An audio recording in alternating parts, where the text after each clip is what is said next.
दोस्तों आज जो कॉमिक्स हम पढ़ेंगे उसका नाम है शेरबाज और नागनाथ। ये शेरबाज की कॉमिक्स है, जासूसी और एक्शन होती है इसकी। तो पढ़ते हैं इसको। शेरबाज और हत्यारा नागनाथ। जगदीश राय अपने भाई अमर राय का नंबर बार बार डायल कर रहा था, किंतु नंबर था कि मिलकर ही नहीं दे रहा था। हार कर उसने रिसीवर क्रैडिल पर पटक दिया और उठ खड़ा हुआ। थोड़ी देर बाद वह तैयार होकर अपनी कार में अमर राय के घर की ओर चल दिया। आज फैसला होकर ही रहेगा। अगर अमर ने मेरी बात नहीं मानी तो मैं अपना हिस्सा लेकर अलग हो जाऊंगा। अपनी फैक्ट्री अलग लगाकर अलग से धंधा करूंगा। लगभग आधे घंटे बाद। भाई साहब, आप इतनी सुबह क्या करता? तुमने तो कोई जवाब दिया ही नहीं, और फोन किया तो नंबर नहीं मिला, सो खुद चलाया। आखिर आप इतने परेशान क्यों हो रहे हैं? आइए तशरीफ रखिए। मैं यहाँ बैठने के लिए नहीं आया, मुझे तुम्हारा जॉब चाहिए। अमर, बोलो, तुम यह फैक्ट्री बेचकर बड़ा कारखाना लगाना चाहते हो या नहीं? मैं तुम्हें अपनी सारी स्कीम बता चुका हूँ। दरअसल मैं कर्ज लेकर धंधा बढ़ाने के पक्ष में नहीं हूँ। अगर घाटा लगा तो हम कहीं के न रहेंगे। आखिर रिस्क लेने की जरूरत ही नहीं। क्या है, हम जितना कमा रहे हैं वह क्या कम है? आपने शादी नहीं की, मेरे बच्चे नहीं है, फिर हम किसके लिए इतनी सरदर्दी मोल लें? इसका मतलब तुम्हें मेरी स्कीम मंजूर नहीं है। अमर राय ने कोई जवाब नहीं दिया। अतः जगदीश राय गुस्से में बोला, तो ठीक है, आज से हमारी पार्टनरशिप खत्म, मैं अलग हो रहा हूँ। ये आप क्या कह रहे हैं भाई साहब? जो कह रहा हूँ ठीक कह रहा हूँ। मुझे मेरा हिस्सा दे दो, मैं अलग काम शुरू करूंगा। लेकिन मेरे पास इतना पैसा कहाँ है भाई साहब जो मैं आपका हिस्सा चुका सकूं? तो फिर फैक्ट्री बेच दो, मुझे मेरा हिस्सा चाहिए। फैक्ट्री बिक गई तो मेरा क्या होगा? मैं कुछ नहीं जानता। अगर 3 दिन के अंदर अंदर मुझे मेरा हिस्सा नहीं मिला तो मैं तुम्हें अदालत में घसीट ले जाऊंगा और फैक्ट्री नीलाम करवा दूंगा। इतना कह जगदीश राय गुस्से में पैर पटकता हुआ वहां से चला गया। दूसरे दिन सुबह जगदीश राय हमेशा की तरह जॉगिंग के लिए घर से निकला तो सड़क पर गहरा सन्नाटा व्याप्त था। लगभग 1 फरलांग की दूरी पर खड़े एक अज्ञात आदमी ने जगदीश राय को अपनी ओर आते देखा तो उसने अपने ट्रैक सूट से पिस्तौल निकाल लिया। फिर जैसे जगदीश राय उसके निकट पहुंचा, धाए, आह! जगदीश राय वहीं ढेर हो गया। तत्पश्चात वह अज्ञात व्यक्ति जॉगिंग करता हुआ आगे निकल गया। अमर राय आश्चर्य से उस पत्र को देख रहा था जो उसे दरवाजे के पास पड़ा मिला था। पत्र में लिखा था, मैंने तुम्हारा काम कर दिया, अब तुम्हें मेरे काम की कीमत चुका देनी चाहिए। तुम्हारा दोस्त नागनाथ। पत्र पढ़कर अमर राय की पेशानी पर बल पड़ गए। कौन है यह नागनाथ? उसने मेरा कौन सा काम कर दिया? मैंने तो किसी को कोई काम नहीं सौंपा था। फिर यह खत। तभी फोन की घंटी बज उठी और अमर राय की सोचें भंग हो गई। ट्रिन ट्रिन। अमर राय रिसीवर उठाकर बोला, हेलो, अमर राय स्पीकिंग। मिस्टर अमर राय, तुम्हें मेरा खत मिल गया होगा। कौन हो तुम? इस खत का मतलब क्या है? मिस्टर अमर राय, तुम्हारी परेशानी दूर हो गई है, मैंने तुम्हारे रास्ते का कांटा हटा दिया है। जगदीश राय मर चुका है। अब तुम्हें अपनी फैक्ट्री नहीं बेचनी पड़ेगी, बस तुम्हें मेरे इस काम की छोटी सी कीमत अदा करनी होगी। क्या बक रहे हो तुम? जो भी कह रहा हूं उसे ध्यान से सुनो। कल शाम एक लिफाफे में 10,000 रुपए लेकर चिल्ड्रंस पार्क पहुंच जाना और वहीं लिफाफा दाहिनी तरफ रखे कूड़ेदान में फेंक देना। मैं तुम्हें एक फूटी कौड़ी भी नहीं दूंगा कमीने। मैं तेरे बारे में पुलिस को सब कुछ बता दूंगा। अगर तुमने पुलिस को कुछ बताने की कोशिश की तो तुम खुद ही फंस जाओगे मिस्टर राय। क्योंकि अगर पुलिस को यह पता चल गया कि जगदीश राय से तुम्हारा मतभेद हो गया था तो वह तुम्हें हत्यारा समझेगी। मत भूलो, जगदीश राय की मौत से सबसे ज्यादा फायदा तुम ही को होना है। मैं पुलिस के पास ऐसे सबूत पहुंचा दूंगा जो तुम्हें फांसी के फंदे तक पहुंचा देंगे। जरा सोचो मिस्टर राय कि तुम्हारे बाद तुम्हारी पत्नी और फैक्ट्री का क्या होगा। 10,000 की रकम कोई ज्यादा नहीं है, तुम आसानी से अदा कर सकते हो। फिर ठीक है, मैं कल शाम रुपया भिजवा दूंगा। गुड। पर ध्यान रहे किसी प्रकार की चालाकी मत दिखाना। मैंने तुम्हारी मदद की है, मुझसे दुश्मनी लेने की कोशिश मत करना। इतना कहने के साथ ही दूसरी तरफ से संबंध विच्छेद हो गया। रात के अंधेरे में शेरबाज अपनी मोटरसाइकिल को लगभग 80-90 की स्पीड से भगाए लिए जा रहा था। बारिश होने की पूरी संभावना है, भगवान करे पक्षी विहार पहुंचने तक बारिश न हो। बचाओ बचाओ! ओह, शायद कोई स्त्री मुसीबत में है। परंतु तेज हवा के कारण दिशा का अनुमान लगाना मुश्किल हो रहा है। ठीक उसी समय मोटरसाइकिल की हेडलाइट की रोशनी में शेरबाज ने एक युवती को सड़क के किनारे फैले सफेदे के पेड़ों के जंगल से निकलकर सड़क पर आते देखा। Help help! जल्दी! शेरबाज उस युवती के निकट पहुंच गया। शेरबाज को देख युवती दयनीय अंदाज में बोली, प्लीज मेरी मदद कीजिए, मुझे बचा लीजिए, वह मुझे मार डालेगा। कौन मार डालेगा तुम्हें? कौन है वह? मैं उसे नहीं जानती। ठीक है, तुम मेरे पीछे बैठो, मैं देखता हूँ कौन है। नहीं नहीं, वह बहुत खतरनाक आदमी है, वह आपको भी मार डालेगा। पुलिस फौरन यहाँ से निकल चलिए। घबराओ नहीं, कुछ नहीं होगा। शेरबाज के धैर्य बंधाने पर युवती शेरबाज को उस दिशा में ले गई जिधर से वह आई थी। थोड़ी देर बाद ही वह एक फार्म हाउस के कॉटेज में थे। शेरबाज ने कॉटेज का चप्पा चप्पा छान मारा, परंतु उसे वहां कोई नजर नहीं आया। यहाँ तो कोई नहीं है, शायद आपको देखकर भाग गया है। क्या यह कॉटेज तुम्हारा है? नहीं। तो फिर इतनी रात गए तुम यहाँ क्या कर रही थी? युवती खामोश रही। युवती को खामोश देख शेरबाज अपना परिचय देता हुआ बोला, सच सच बताओ, आखिर बात क्या है? तुम यहाँ क्यों आई थी? मैं तुम्हारी मदद करना चाहता हूँ। मुझे शेखर ने यहाँ बुलाया था। यह कॉटेज उसी का है। यह शेखर कौन है? शेखर और मैं एक दूसरे को चाहते हैं। शेखर ने मुझसे शादी करने का वादा किया था, पर मुझे पता चला कि वह अब किसी और लड़की से शादी करने जा रहा है। मैंने उसे चेतावनी दी थी कि अगर उसने मुझे धोखा दिया तो मैं लड़की वालों के सामने उसकी पोल खोल दूंगी। आज शाम उसने मुझे फोन पर बताया था कि अब मुझसे बात करना चाहता है। उसके कहने पर ही मैं उससे मिलने यहाँ आई थी।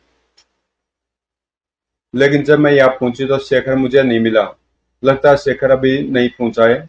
जब तक वह नहीं आता मैं यहाँ से नहीं जाऊंगी। अगर उसने अपना इरादा नहीं बदला तो मैं चुप नहीं रहूंगी। यह दृढ़ निश्चय कर मैं शेखर का इंतजार करने लगी। थोड़ी देर बाद मुझे बाहर किसी वाहन के रुकने की आवाज सुनाई दी। गर्र! ओह, लगता है शेखर आ गया है। शेखर के आने का आभास होते ही मैं दरवाजे पर जा पहुंची, लेकिन दरवाजा खोलते ही मेरे मुंह से चीख निकल गई, आइए! लेकिन दूसरे पल में पलट कर दौड़ पड़ी। रुक जाओ पूजा, तुम बच नहीं सकती। लेकिन मैं नहीं रुकी। मैंने दूसरे कमरे में जाकर दरवाजा बंद कर दिया। थोड़ी देर बाद वैद्य का पोस्ट दरवाजा पीट रहा था। ठक ठक! ओह, अब मैं क्या करूं? अगर वह दरवाजा तोड़ने में सफल हो गया तो मैं बच नहीं पाऊंगी। मैंने अपने बचाव के लिए एक स्टूल हाथ में उठा लिया। फिर जैसे वह नकाबपोश दरवाजा तोड़कर अंदर दाखिल हुआ, मैंने वह स्टूल उसके सिर पर दे मारा। ठोक! आह! वह लड़खड़ाकर गिर पड़ा। मैं मौका पा बाहर की ओर भाग खड़ी हुई। थोड़ी देर बाद मैं कॉटेज के बाहर थी, लेकिन जैसे मैंने पलट कर देखा तो कांप उठी। वह मेरे पीछे आ रहा था। ओह! उसे पीछे आते देख मैं फिर और तेजी से भागने लगी और किसी तरह बचते बचाते सड़क पर पहुंच गई।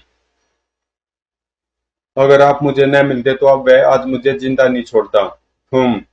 इसका मतलब तुम उसे पहचान नहीं पाई। हो सकता वह शेखर ही हो। नहीं, वह शेखर नहीं था। शेखर की आवाज को मैं पहचानती हूँ।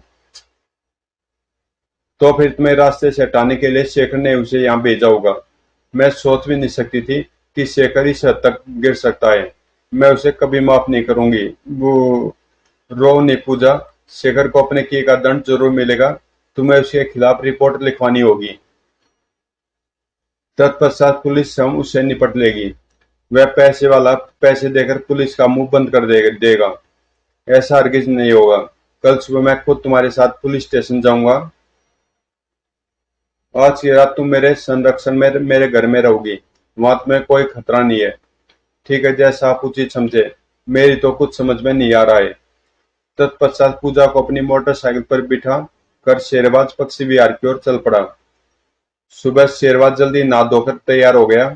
नाश्ते की टेबल पर पूजा को मौजूद न देख वह दिलावर से बोला, दिलावर, जरा जाकर देखो पूजा क्या कर रही है।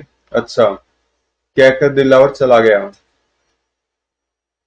जब वह लौटा तो उसके चेहरे पर हवाइयां उड़ रही थी। शेरबाज गजब हो गया। क्या बात है दिलावर, तुम्हारे चेहरे का रंग क्यों उड़ा हुआ है? पूजा का खून हो गया है। व्हाट? वह अपने कमरे में मरी पड़ी है। Oh no! दूसरे पल शेरबाज डाइनिंग रूम से निकलकर पूजा के कक्ष की ओर दौड़ पड़ा।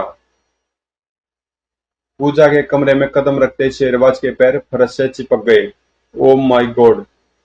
पूजा का कत्ल यहाँ होने से साफ जाहिर है कि कातिल ने यहाँ तक हमारा पीछा किया था। तत्पश्चात शेरबाज कमरे का निरीक्षण करने लगा।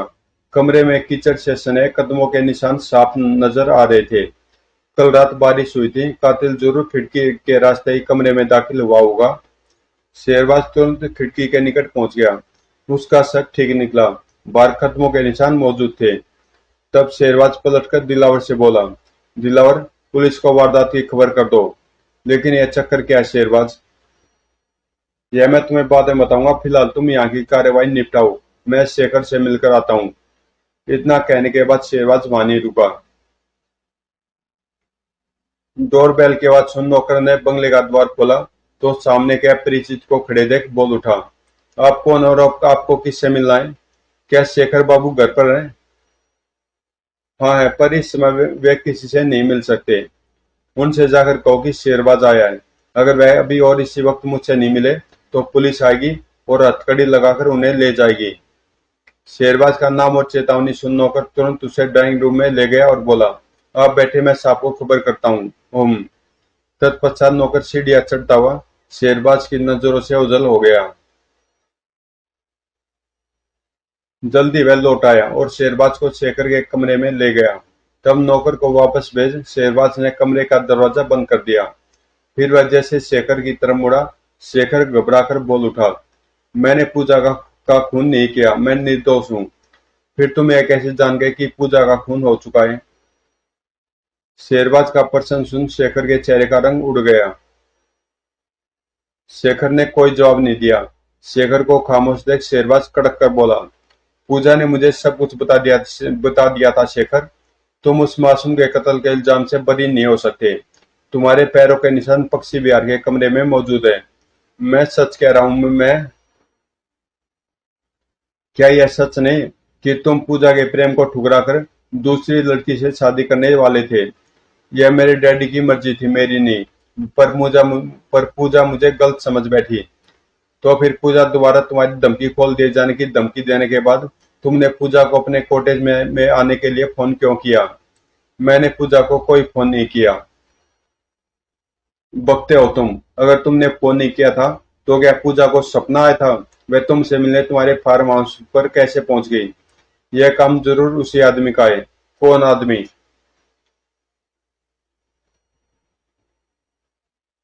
तब शेखर भयभीत स्वर में बोला, उसने मुझे धमकी दी है कि अगर मैंने उसका राज किसी पर जाहिर किया तो वह मुझे भी पूजा की तरह मौत की नींद सुला देगा।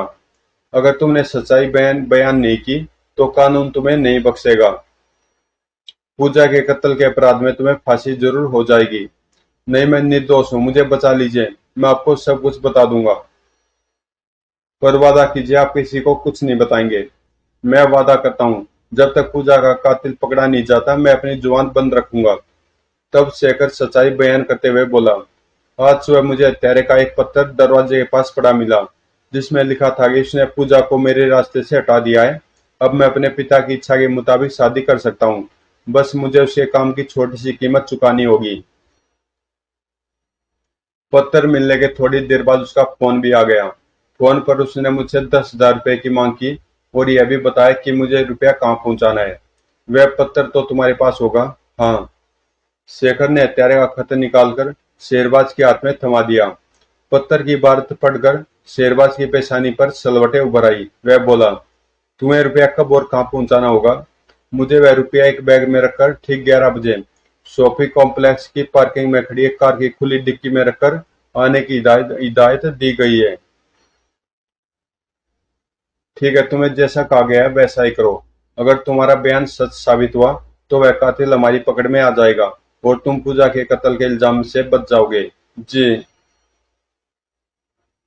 फिर शेरबाज ने वहीं रखे फोन पर पक्षी विहार का नंबर मिलाकर दिलावर से पुलिस कार्रवाई की जानकारी हासिल की और फिर उसे आवश्यक निर्देश देने के बाद बोला, मैं पक्षी विहार पहुंच रहा हूँ, तुम मुझसे वहीं संबंध स्थापित करना। ओके। उधर शेखर के बंगले से कुछ दूरी पर खड़ी एक कार में बैठे नागनाथ ने अपनी वॉकी टॉकी को ऑफ करने के बाद हेडफोन उतारकर अपनी बगल में सीट पर रख दिए। फिर कार स्टार्ट करके दांत पीसते हुए वह बुदबुदा उठा, हरामजादा क्या समझता है मुझे कुछ पता नहीं चलेगा। वह नहीं जानता उसके कमरे में एक माइक्रो ट्रांसमीटर फिट है, जिसकी मदद से मैं वहां के 100 गज के राउंड एरिया में होने वाली हल्की से हल्की ध्वनि को भी आसानी से सुन सकता हूँ। पुलिस तो मुझे क्या पकड़ पाएगी मिस्टर शेखर, पर मेरा राज खोलने के बाद तुम मेरे हाथों से बच नहीं पाओगे।